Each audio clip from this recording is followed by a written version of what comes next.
Ibu bapak hamba Allah yang berbahagia. Jadi ini pengajaran utama dari sejarah haji, bahwa Allah ingin menunjukkan, maka haji itu min sya'airillah.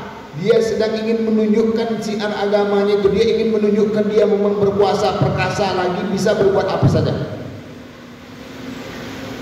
Sehingga Pak Haji dan Bu Haji tadi itu paham benar siapa dirinya dan siapa Allah Subhanahu wa taala.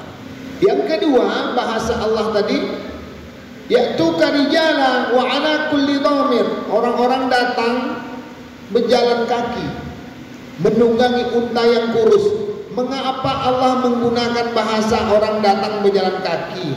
Pakai unta, tapi untanya unta kurus. Mengapa tak unta yang gemuk?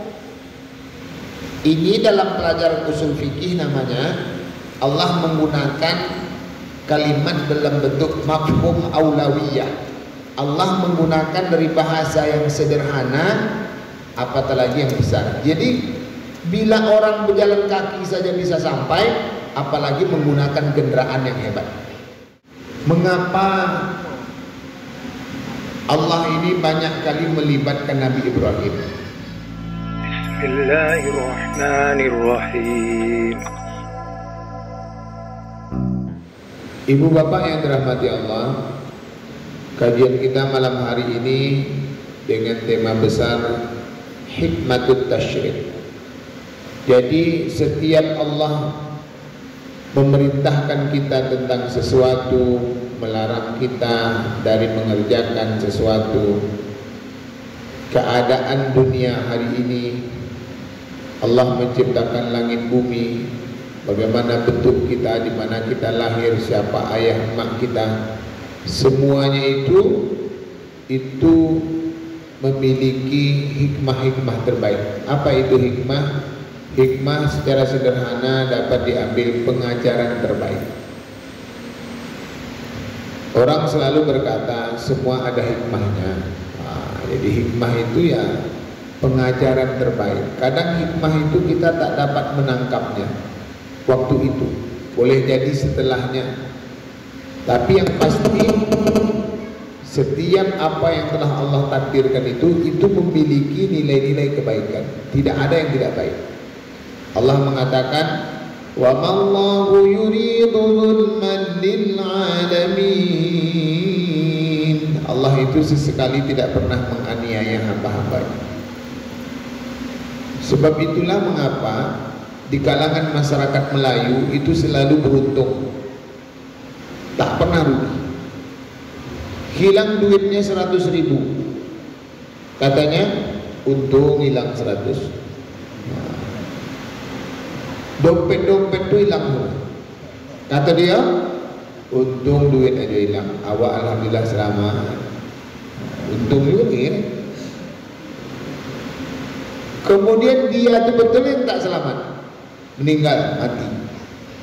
Apa ketua keluarga? Untung dia mati. Enak. Kalau dia hidup macam mana lah bentuk? Tangan patah, kaki patah. Kalau hidup macam mana lah akan tersiksa. Untung dia mati, alhamdulillah. Jadi ungkapan yang selalu diungkap oleh orang-orang Melayu ini sebenarnya bukan karena mereka itu dalam tanda petik lemah dan bodoh, bukan. Tetapi begitulah dia harus selalu menangkap setiap takdir yang Allah berikan kepada dirinya itu pasti baik. Tak ada yang tak baik, baik semua. Nah, karena itulah Allah mengatakan, afala yanzuruna ilal ibili kaifa khuliqat wa ilas samai kaifa rufi'at wa ilal jibali kaifa nusibat wa ilal ardi kaifa sutihat. Ini Allah ngajak kita berpikir, mencari hikmah. Apa kalian tidak memikirkan bagaimana itu Allah telah menciptakan unta, bagaimana Allah telah meninggikan langit, bagaimana Allah telah menjadikan gunung-gunung sebagai pasak bumi ini. Allah ajak kita untuk berpikir berpikir. Setelah berpikir ini nanti dapat pengajarannya. Gitu. Jadi akal yang Allah bagi ke kita ini, Allah ajak kita untuk memikirkan apa yang telah Ia ciptakan, apa yang telah Ia jadikan.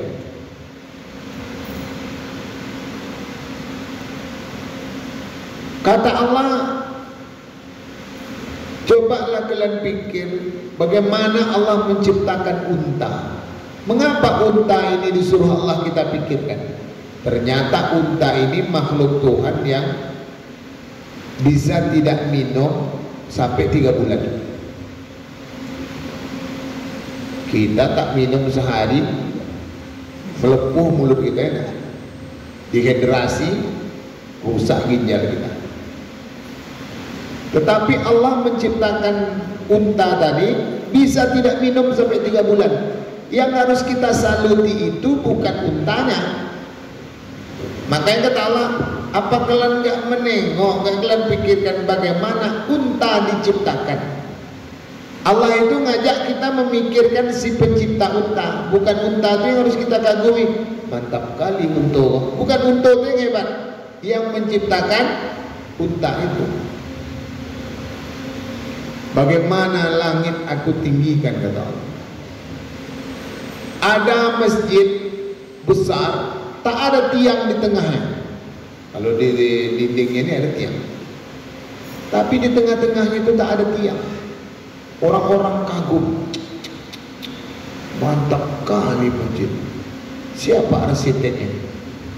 Macam mana bang? Salah kagum. Bukan masjid itu si tukang buatnya harus dikagumi. Siapa yang tukang ciptakan orang tukang buat itu? Itu seharusnya. Karena seharusnya Allah itu sudah ngajak kita mengkagumi bagaimana langit ditinggikan. Karena seharusnya kita lebih kagum ke langit ini dibanding masjid yang tak bertiang di tengah itu. Seharusnya Allah tuh ngajak kita keluar itu, keluar di sana. Tengok langit. Mantap kali langit ini, tidak ada tiang. Cuman tidak ada orang kagum ke langit dia kan? Mantap kali langit ini, tak ada tiang.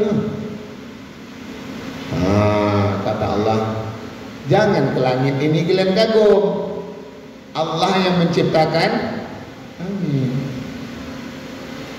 Itu pengajarannya tuh. Nah, Bapak Ibu hamba Allah yang berbahagia, pada malam hari ini kita coba akan mengelaborasi, mengembangkan bagaimana hikmah dari pelaksanaan ibadah kurban. Ini kita mau kurban, kita mau haji. Ini ada 2 di sini, haji, kurban. Kita mulai dari haji lah. Hikmah haji. Haji ini kita mulakan dari sejarah haji.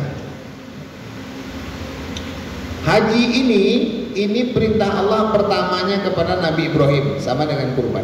Kita mulakan dari haji.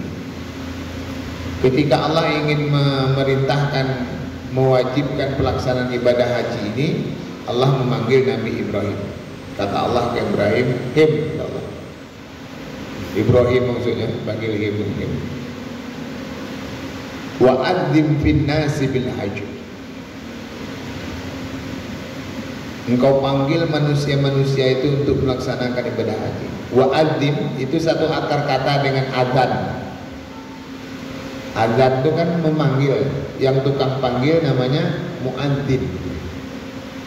Di perintah Allah ini wa'adzim, panggil. Allah memerintahkan Nabi Ibrahim agar memanggil orang-orang di dunia ini untuk melaksanakan ibadah haji. Awalnya Nabi Ibrahim ini protes kepada Allah. Ini dikisahkan oleh Ibnu Katsir dalam kitab beliau, Tafsir Ibnu Katsir. Beliau bercerita tentang asbabun nuzul ayat ini, bahwa kala itu ketika Nabi Ibrahim diperintahkan untuk memanggil orang-orang melaksanakan ibadah haji, Ibrahim ini protes dia kepada Allah. Ya Allah, macam mana saya harus memanggil manusia ini? Suara saya ini terbatas, 10 mungkin 15 meter paling jauh suara saya dah hilang. Macam mana mau manggil? Nah, jawaban Allah kepada Ibrahim ini yang menjadi hikmah terbesar dari hikmah haji. Kata Allah kepada Nabi Ibrahim, Ibrahim, aku tahu suara kau itu paling jauh ya 10-15 meter itu tahu, karena aku yang menciptakan engkau. Nah sekarang tugas engkau itu kan hanya aku suruh memanggil, bukan menyampaikan suaramu kemana-mana. Kau panggil aja, nanti gimana suaramu nyampe ke sini, sampai ke, itu tidak perlu kau pikirkan. Sekarang aku perintahkan kepada kau panggil, panggil aja. Kita ini dalam hidup ini suka gitu kan. Banyak betul helahan. Disuruh gini, nanti tak bisa tuh Pak, nanti tak selesai tuh Pak, nanti takkan sempurna tuh Pak, itu tak jadi nanti tuh. Kalau udah diperintah, buat aja. Sami'na wa ata'na. Jangan gini, jangan gitu macam orang Bani Israel. Kan? Akhirnya jadi susah. Perintah, buat. Ada orang bertanya, Ustaz, awak umurlah 65 tahun, ini baru ada duit mendaftar haji, antrinya 25 sampai 30 tahun. Macam mana nih daftar atau tidak? Daftar aja. Nanti awak umur dah 90 tahun, jangan itu pikirkan lagi. Allah suruh kita melaksanakan ibadah haji di negeri kita ini, sekarang daftar harus antri. Tunggu aja tuh. Tidak tahu nanti bagaimana kebijakan pemerintah ini akan berubah. Boleh jadi nanti yang umur sekian dipercepat, walaupun baru mendaftar kemarin. Bisa saja. Atau ada kebijakan orang pemerintah Arab Saudi, ya. Siapa yang begini-begini panggil khusus, tidak usah ngantri.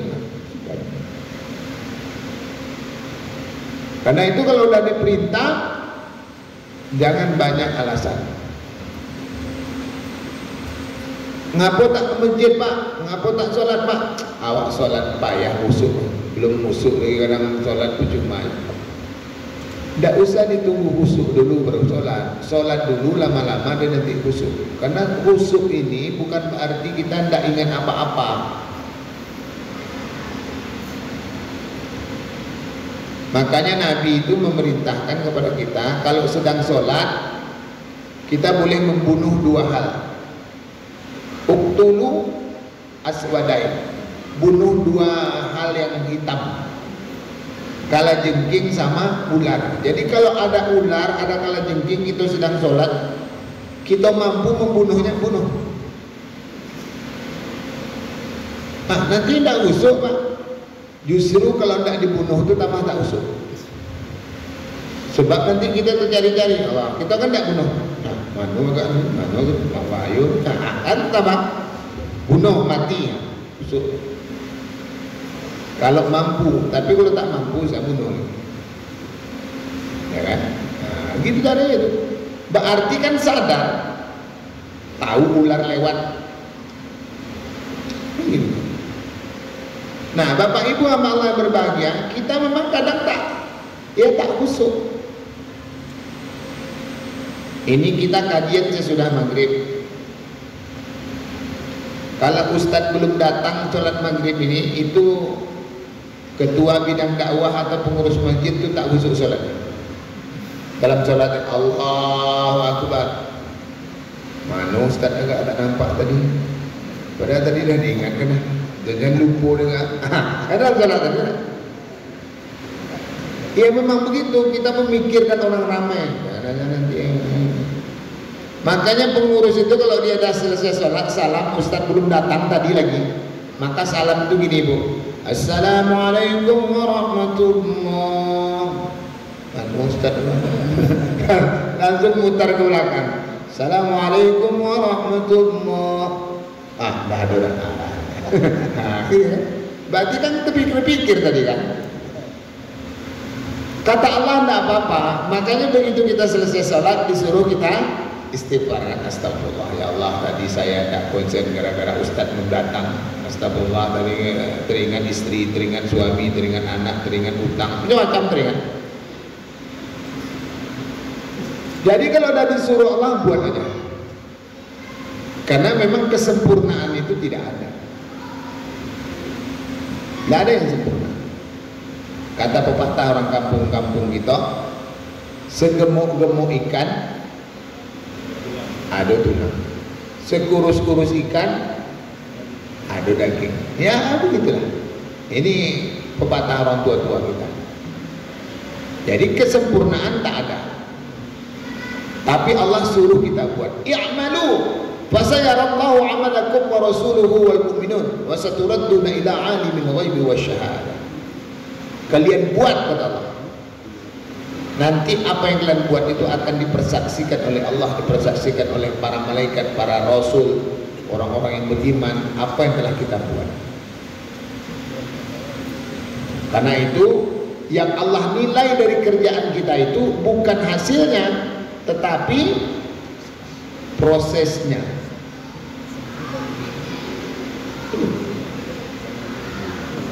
Sebab itulah Bapak Ibu hamba Allah yang berbahagia, maka dalam Islam itu kebaikan itu diniatkan langsung didapat pahala. Ya kan? Prosesnya itu penting. Bapak Ibu hamba Allah yang berbahagia, akhirnya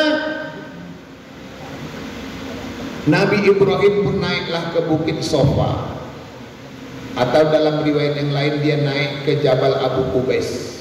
Jabal Abu Qubais ini ada bukit di depan Masjidil Haram Makkah, lebih tinggi dari Bukit Sofa. Naik ke situ memanggil orang-orang untuk melaksanakan ibadah haji. Ya kan? Begitu dipanggil, maka Allah berfirman, ya'tuka rijala wa ala kulli dhamir ya'tina min kulli fajjin amik. Kau tengoklah tuh Ibrahim, orang-orang dah datang berjalan kaki, menunggangi unta yang kurus, datang dari seluruh penjuru dunia. Suara Ibrahim tadi dah sampai. Kata Ibrahim tadi suaranya cuma 15 meter, tapi dah sampai. Tengoklah itu Ibrahim, orang-orang dah datang berjalan kaki, menunggangi unta kurus, datang di seluruh penjuru dunia. Ya Allah, ternyata memang sampai. Siapa yang menyampaikan suara Ibrahim? Allah Subhanahu. Macam mana tuh him, kata Allah. Kau tadi dah tahu 15 meter suara engkau cuma, tapi sekarang dah sampai. Yang hebat tuh engkau tak aku. Engkau ya Allah. Jadi Allah sedang ingin tunjukkan dia memang maha perkasa lagi maha bijaksana. Dia bisa berbuat sesuatu yang mungkin menurut kita itu tidak mungkin, menurut Allah yang mungkin aja. Qala kadzalika Allahu yaf'alu ma yasha. Memang kalau Allah telah pengen, maka dia boleh berbuat sesuatu yang kadang oleh kita itu tak patut, ya oleh Allah bisa aja. Ibu bapak hamba Allah yang berbahagia. Jadi ini pengajaran utama dari sejarah haji, bahwa Allah ingin menunjukkan, maka haji itu min sya'airillah. Dia sedang ingin menunjukkan syiar agamanya itu, dia ingin menunjukkan dia memang berkuasa, perkasa lagi, bisa berbuat apa saja. Sehingga Pak Haji dan Bu Haji tadi itu paham benar siapa dirinya dan siapa Allah Subhanahu wa taala.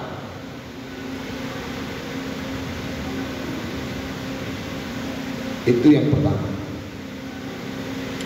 Yang kedua, bahasa Allah tadi, ya'tuka rijala wa ala kulli dhamir. Orang-orang datang berjalan kaki, menunggangi unta yang kurus. Mengapa Allah menggunakan bahasa orang datang berjalan kaki pakai unta, tapi untanya unta kurus? Mengapa tak unta yang gemuk?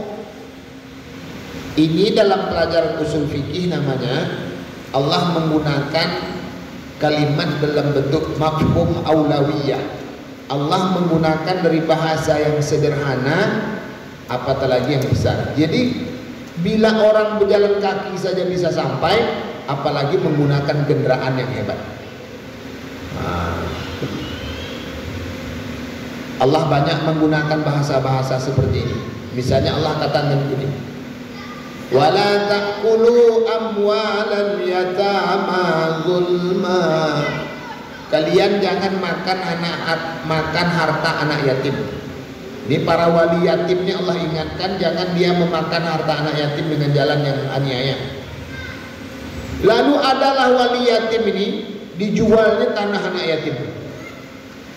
Hah, mengapa kau jual tanah ini?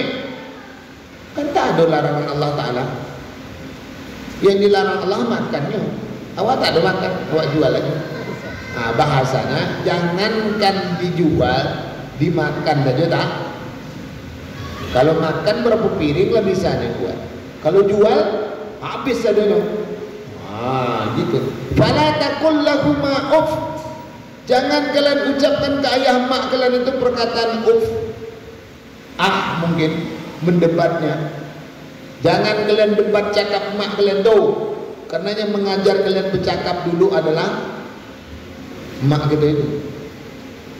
Nah, sekarang kita udah pandai bercakap, mak kita itu belum kita debat. Guru cakap kita tuh mak itu. Dulu waktu kecil-kecil, mak, ini apa mak? Ini gelas. Gelas itu apa mak? Gelas itu tempat minum. Minum apa mak? Minum itu masukkan air. Minum macam mana mak? Banyak tuh tanya gitu tuh mak. Latih mak menjawab. Kan gitu tuh kecil-kecil. Semua ditanya semua tuh. Ini apa nih mak? Ini apa nih mak? Mak kita itu lah guru kita. Sekarang kita dah pandai bercakap, mak takkan tahu dah. Mana tahu mak sekolah tidak?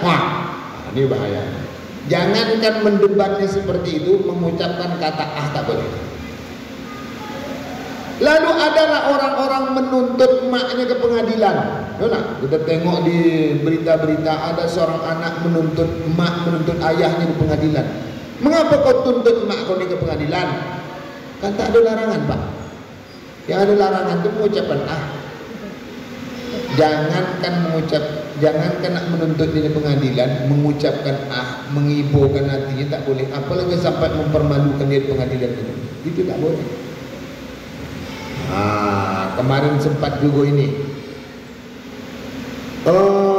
Waktu dulu Ahok menjadi calon gubernur DKI bersama Pak Anies. Satu lagi siapa calon? Alek, gubernur Palembang itu ya. Kan ompek itu calon. Ini tiga. Lalu orang-orang share ayat tentang la tattakhidul kafirina awliya min dunil mu'minin. Kalian jangan memilih orang kafir sebagai pemimpin dengan meninggalkan mereka. Terus datang lagi counter attack. Aulia itu diterjemahkannya bukan pemimpin tapi kawan setia. Jadi yang tak boleh itu bukan memilih pemimpin, memilih sebagai kawan setia. Ini orang tak belajar. Sebenarnya walaupun teman setia, dia pakai mafhum aulawiyah tadi. Sedangkan kawan hanya tak boleh, apalagi dijadikan pemimpin. Mana bahaya pemimpin daripada kawan? Bahaya pemimpin lagi. Kalau kawan tak bisa memaksa. Kita punya kawan, kau harus gini, enggak ada kita. Apa kekuatannya memaksa kita tak ada. Tapi kalau pemimpin, ya bisa memaksa. Dipaksanya Pak RW kondisikan ini, kalau tidak apa pecat. Ayolah Pak. Gitu kan. Dipaksanya Pak Camat, dipaksanya Pak Lurah, dipaksanya Bupati, dipaksanya Gubernur. Bisa memaksa. Jadi berbahaya pemimpin dibanding kawan. Nah, itu informasi tambahan tentang bahasa Allah. Di sini Allah menggunakan bahasa mafhum aulawiyah. Dia cakap orang datang berjalan kaki menunggangi unta yang kurus.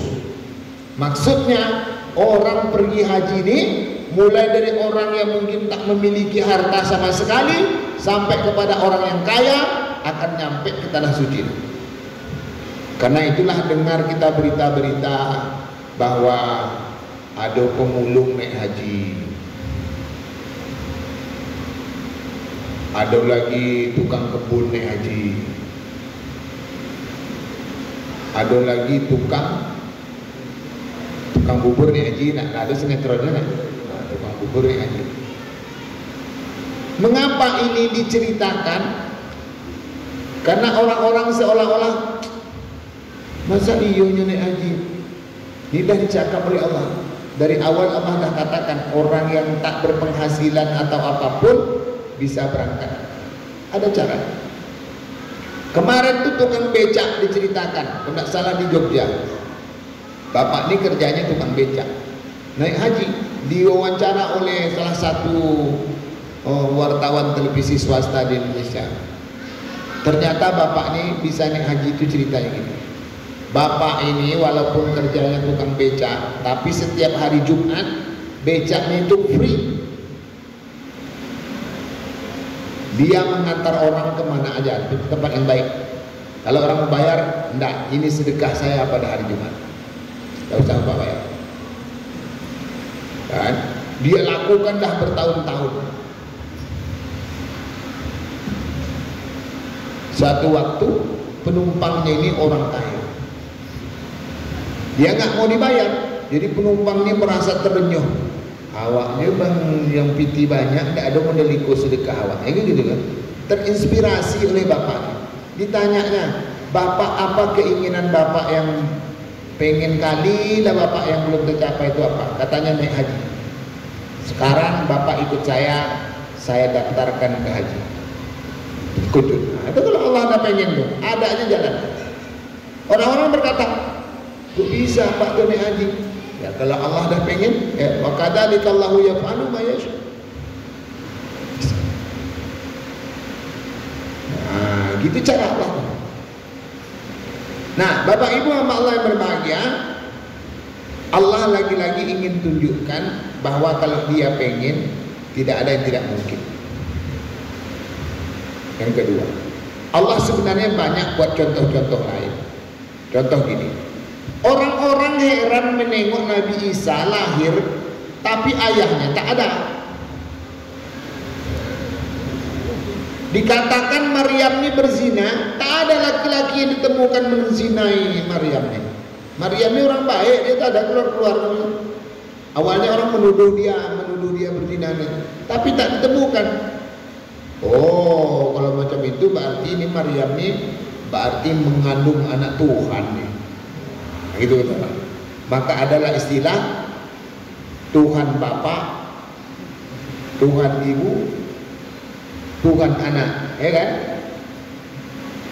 Kata Allah, mengapa pula lah kalian heran menengok Isa ini tak ada berayah? Lalu Allah katakan, Inna mathala Isa kamathali Adam. Sesungguhnya Isa ini macam Adam lah, sama dengan Adam. Adam itu hebat lagi, ayahnya tak ada, maknya tak ada, bisa jadi Adam. Mengapa kalian heran ke Isa? Isa kok maknya ada, ayahnya tak ada. Mengapa heranlah kalian ke Adam lagi, ayahnya tak ada, maknya tak ada. Mengapa tak Adam kalian jadikan Tuhan? Enggak. Mengapa pula harus Isa kalian jadikan Tuhan? Karena Allah itu mudah aja bagi dia. Kalau dia pengen itu tidak ada yang susah. Sebenarnya kalau Allah pengen tidak perlu laki-laki, tidak perlu perempuan, manusia bisa ada. Contohnya Adam, Hawa. Allah itu lagi-lagi sedang ingin menunjukkan bahwasanya dia bisa berbuat apa aja. Sebab itulah Bapak Ibu hamba Allah berbahagia, Allah bercerita lagi tentang Nabi Zakaria. Jadi Nabi Zakaria nih umurlah 85 tahun lebih, tua, tapi belum punya anak. Walaupun belum punya anak, umurlah 85 tahun, tapi Nabi Zakaria berdoa terus kepada Allah, Rabbi habli dzurriyyatan thayyibah, Rabbi habli dzurriyyatan thayyibah, Rabbi ya Tuhan, habli dzurriyyatan thayyibah, bagilah aku anak yang baik, baik fisiknya, baik mentalnya, baik perilakunya, baik akhlaknya. Ya Allah, bagilah anak. Allah kirimlah malaikat untuk menyampaikan berita gembira. Kata Allah ke malaikat, kasih tahu ke Zakaria itu dia akan mendapat anak, ismuhu Yahya. Langsung dikasih tahu namanya sekali. engkau akan dapat anak, kata Allah, namanya Yahya. Malaikat bercakap ke Nabi Zakaria. Terkejutlah Nabi Zakaria ni, dapat anak. Lalu kata Nabi Zakaria ni, Rabbi inni yakunu li ghulam, aku akan dapat anak. Macam mana aku dapat anak? Waqad balaghuniyal kibar, aku ni kan dah tua. Wa imraati aqir, isteri aku pula mandul. Macam mana kami nak dapat anak? Aku dah tua, bini mandul pula. Macam mana nak dapat anak? Mana bisa? Apa kata Allah kepada Nabi Zakaria? Qala kadzalika Allahu yaf'alu ma yasha. Hei Zakaria, kalau Allah yang pengen, tak ada yang tak mungkin. Jangankan engkau lagi, kau tengoklah itu Isa. Isa itu tak ada ayahnya, emaknya je ada jadi. Itu Adam tak ada ayahnya, tak ada emaknya jadi. Engkau ni ada, kau ada ayahnya, bini kau ada. Manu mandul itu kan menurut kalian, menurut aku kan tak ada manu mandul. Bisa, tak ada yang tak bisa. Akhirnya lahirlah anak namanya Yahya. Makanya ibu-ibu siap-siaplah. Yang umurlah 60, 70, bisa jadi aja dah kecil lah. Karena Nabi Zakaria kan istrinya mandul aja bisa tambah kecil lah. Siap-siaplah bapak mengajak anak-anakku nanti mandi bola anak. Itu awal tua tu. Kau siapa kau pak cucu ndak anak? Kau bisa pak? Kau namanya buah saleh. Kalau Allah pengen tak ada yang tak mungkin kan? Mungkin kan? Bapak ibu hamba Allah yang berbahagia. Jadi ini kisah yang mirip, kisah yang sama dengan cerita Nabi Ibrahim tadi.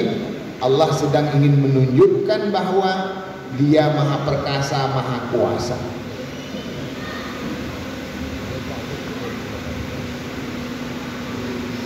Sebab itulah kita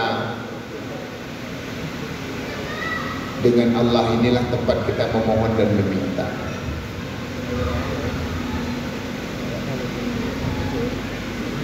Karena Allah akan memperkenankan setiap keinginan kita. Allah tadi dah tunjukkan itu macam-macam kuasa Dia. Itu yang pertama. Terus yang kedua, kalau memang Allah ini berkuasa, Ustaz, mengapa Dia harus menyuruh Nabi Ibrahim pula memanggil manusia? Dia je lah manggil surang. Itu dah, itu pertanyaannya. Mengapa Dia menyuruh Ibrahim pula memanggil orang? Hei, kau panggil orang. Dia aja lah panggil sendiri, ngapa nak menyuruh? Kan Dia berkuasa.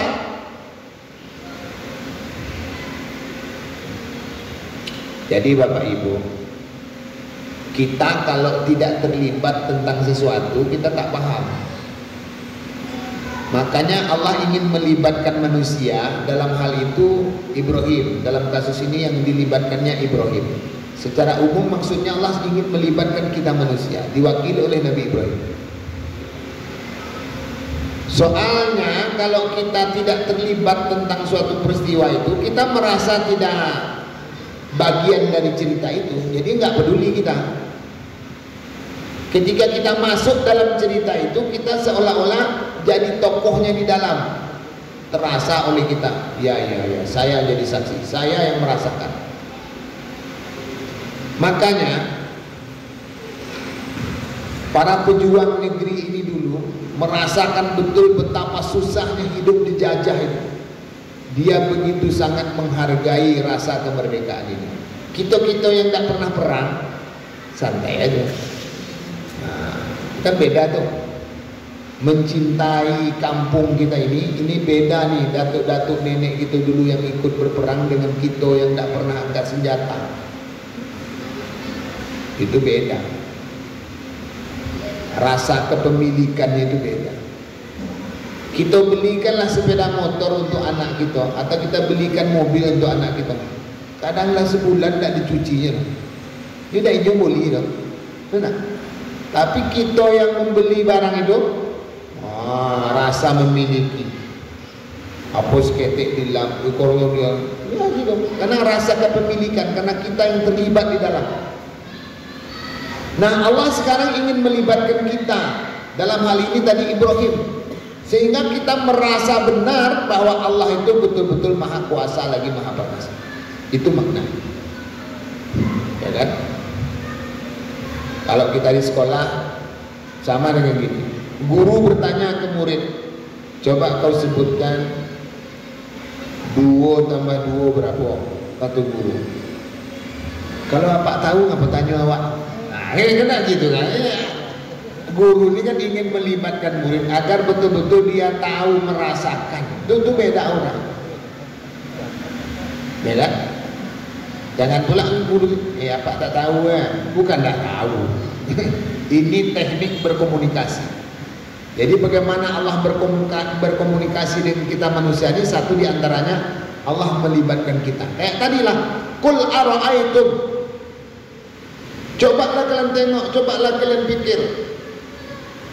Apalah yang dulu, apa kalian tak nengok, apa kalian tak saksikan, apa kalian tak pikir. Allah ngajak kita kan. Itu sebab. Terus kajian kita yang terakhir, yang ketiga, mengapa Allah ini banyak kali melibatkan Nabi Ibrahim? Oh ya, memang dalam syariat agama kita ini. Jadi begini. Sebenarnya bukan hanya Nabi Ibrahim saja, banyak juga nabi-nabi yang lain. Dalam agama kita ini Bapak Ibu, mulai dari Nabi Adam sampai Nabi Isa, Nabi ke-24 dan Nabi kita yang ke-25. Itu dari segi akidah, itu ajarannya sama. Nabi Adam sampai Nabi Isa itu adalah mengajak kita untuk menyembah kepada Allah. Itu sama. Yang berbeda itu syariatnya, bentuk-bentuk ibadahnya. Di zaman Nabi Adam, kalau pengen menikah, itu anak Nabi Adam sama anak Nabi Adam itu nikah. Zaman awak kini tak boleh lah. Ikut syariat Nabi Adam, khusus untuk Nabi Adam. Sebab tidak ada manusia lain selain Adam kala itu. Kan tak mungkin anak Nabi Adam kawin dengan simpanse kan? Tentu kawin manusia. Manusia cie itu baru itu syariat. Zaman Nabi Musa, itu orang kalau ingin bertaubat bunuh diri, harakiri. Allah sebutkan dalam surah Al-Baqarah, wa idh qala Musa liqaumihi ya qaumi innakum zalamtum anfusakum bittikhadhikumul ijla fatubu ila barikum faqtulu anfusakum dzalikum khairun lakum 'inda barikum fataba 'alaikum innahu huwat tawwabur rahim. Dulu zaman Nabi Musa ada saatnya orang bertaubat itu bunuh diri. Faqtulu anfusakum, bunuh diri kalian. Dzalikum khairun lakum inda barikum fataba 'alaikum, maka taubat kalian akan diterima kalau kalian bunuh. Di zaman Nabi Muhammad ini syariatnya kalau pengen bertaubat tak usah bunuh diri. Jadi kalau ada orang bunuh diri sekarang, kok umat Nabi Musa apa? Telabek ya kok. Ya kan? Seharusnya dia jadi umat Nabi Musa. Kalau umat Nabi Muhammad tak boleh bunuh diri. Qul ya ibadiyalladzina asrafu ala anfusihim la taqnatu min rahmatillah innallaha yaghfirudz dzunuba jami'a. Kata Allah kepada Nabi Muhammad, katakan kepada orang-orang yang telah banyak melanggar aturan Allah, yang telah banyak berbuat dosa, la taqnatu min rahmatillah, dia jangan pernah putus asa dengan rahmat Allah. Innallaha yaghfirudz dzunuba jami'a, sesungguhnya Allah itu mengampuni setiap dosa. Innahu huwat tawwabur rahim, dia itu maha penerima taubat lagi maha penyayang. Tidak usah putus asa. Karena itu kata Nabi SAW, andaikan dosa kalian sebesar langit dan bumi ini, maka ampunan Allah jauh lebih besar dari langit bumi. Bahkan kalau kita dulu pernah berdosa, kita dulu pernah membunuh, pernah dulu berzina, pernah mencuri, pernah mabuk, lalu bertaubatlah dia kepada Allah, maka yubaddilullahu sayyi'atihim hasanat. Kejelekan-kejelekan yang dia buat dulu itu yubaddilullah, Allah ganti dengan sayyi'atihim hasanat. Kejelekan itu diganti dengan kebaikan-kebaikan. Memang hebat Allah. Enak. Nah, Bapak Ibu hamba Allah berbahagia. Jadi kalau tauhid sama, tapi kalau syariat beda-beda. Namun, nah ini dia. Ada beberapa syariat umat sebelum kita ini yang dijadikan syariat agama kita. Satu diantaranya ya syariat Nabi Ibrahim ini, haji, kurban, diantaranya. Lalu Allah berkata, wattabi' millata Ibrahim hanifa. Kalian ikutilah agama Ibrahim yang lurus itu. Jadi kita disuruh oleh Allah mengikuti di antara agama-agama Nabi Ibrahim ini. Ya kurban, ya haji, di antaranya itu kita disuruh ikut apa yang telah dibuat oleh Nabi Ibrahim, termasuk pesunan. Nak pesunan. Ya. Tapi kalau ada orang mau masuk Islam, jangan bersunatnya dulu dikatakan dulu, tidak jadi dia masuk Islam. Apa syarat masuk Islam, Pak? Takut ini nanti. Bahaya, pakai apa tuh? Tak jadi. Nanti aja cerita sunat. Apatah lagi dia nak jadi pengantin masuk Islam, disuruh pula bersunat. Bersunat itu apa? Dipotong bro. Mak habis betul katanya.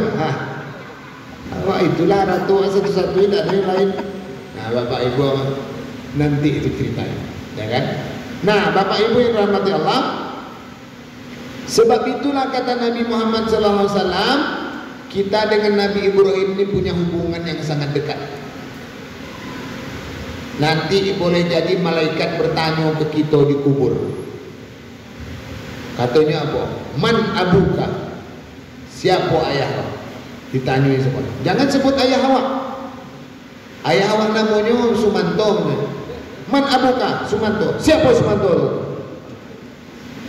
Pakai awak nanti. Jadi kalau ditanya siapa ayah, siapa jawab? Ibrahim. Jangan nama ayah awak jawab. Berang malaikat itu kan. Tigasnya awak nanti Ibrahim. Aduh. Jadi Bapak Ibu yang dirahmati Allah, Ibrahim itu memang sangat dekat dengan kita. Sehingga Nabi ketika Isra Mi'raj, Nabi kan bercerita bertemu Nabi Adam, bertemu Nabi Musa, bertemu dengan Nabi Ibrahim. Kata Nabi dalam hadis ini, kalian kalau pengen tahu Ibrahim itu macam apa, macam aku ni lah. Jadi Ibrahim dengan Nabi Muhammad itu mirip. Sehingga kita solat bawa-bawa nama Nabi Ibrahim lah. Kama sallaita ala Ibrahim wa ala ali Ibrahim wa barik ala Muhammad wa ala ali Muhammad kama barakta ala Ibrahim wa ala ali Ibrahim. Karena memang dekatnya kita dengan Nabi Ibrahim ini, dan memang Nabi Ibrahim ini Nabi yang hebat. Sehingga ketika Nabi Ibrahim sudah punya anak, tidak ada lagi Nabi setelah Nabi Ibrahim ini. Semua Nabi-Nabi setelah Nabi Ibrahim ini, semuanya itu keturunan anak cucu cicit dari Ibrahim. Karena itu Allah ajak kita contoh Nabi Ibrahim. Karena itu Ibrahim pula diberi gelar namanya Khalilullah, kekasih Allah. Karena dia memang telah mendedikasikan dirinya untuk Allah Subhanahu wa taala. Saya kira itu beberapa hal yang dapat kita sampaikan pada kesempatan kali ini.